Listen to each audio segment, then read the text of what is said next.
بسم اللہ الرحمن الرحیم۔ جنت کی مٹی۔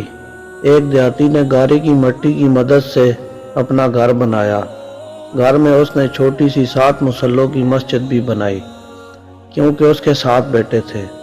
تعمیر مکمل ہوئی تو اس نے اپنے بیٹوں کو بلایا اور کہا کہ میں چاہتا ہوں کہ مسجد کی لپائی جنت کی مٹی سے کروں۔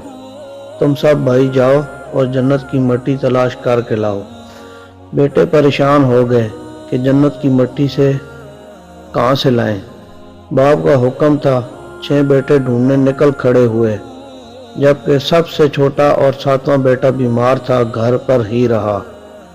بھائی شام کو تھکے ہارے خالی ہاتھ گھر لوٹے تو کیا دیکھتے ہیں، چھوٹا بھائی بوری میں مٹی بھر کے بیٹھا ہے۔ باپ نے پوچھا، بیٹے گھر بیٹھے تجھے جنت کی مٹی کہاں سے مل گئی؟ بیٹے نے کہا، سارا دن ماں کے پیچھے پیچھے پھرتا رہا، جہاں جہاں وہ قدم رکھتی تھی وہاں وہاں سے مٹی اٹھا اٹھا کر جمع کرتا رہا، یہی وہ مٹی ہے۔